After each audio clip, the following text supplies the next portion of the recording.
2026 FIFA বিশ্বকাপের আর মাত্র বাকি 187 দিন। দরজায় কড়া নাড়ছে বিশ্ব ফুটবলের সবচেয়ে বড় ও জমজমাট এই মহাযজ্ঞ। এরই মধ্যে বিশ্বকাপের গ্রুপ পর্বের ড্র অনুষ্ঠান সম্পন্ন হয়েছে।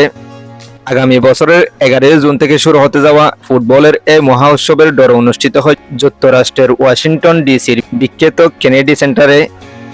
অনুষ্ঠানটি ঘিরে ছিল ফুটবল দুনিয়ার সবচেয়ে বড় তারকাদের মিলন মেলা। উপস্থিত ছিলেন 3 স্বাগতিক দেশের শীর্ষ নেতারা।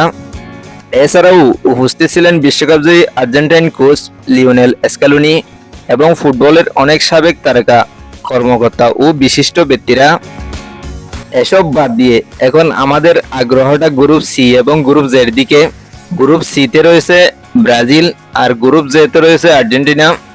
আর্জেন্টিনার সঙ্গী আলজেরিয়া, অস্ট্রিয়া এবং জর্ডান। আর ব্রাজিলের গ্রুপে রয়েছে মরক্কো, স্কটল্যান্ড এবং হাইতি। এবারের গ্রুপ পর্বটা তেমন কঠিন হবে না, কারণ প্রতি গ্রুপ থেকে 2টি দল যাবে নকআউট পর্বে। এবার নকআউট শুরু হবে 32 দল নিয়ে। এই 32 দল থেকে জয়ী 16 দল যাবে কোয়ার্টার ফাইনালে। আর্জেন্টিনা এবং ব্রাজিলের গ্রুপটা কেমন হয়েছে অবশ্যই কমেন্টে জানাবেন। আমার তো মনে হচ্ছে আর্জেন্টিনার গ্রুপে আর্জেন্টিনাকে চ্যালেঞ্জ জানানোর মতো কেউ নেই, আর ব্রাজিলের গ্রুপে মরক্কো হয়তো ব্রাজিলকে রুখে দিতে পারে।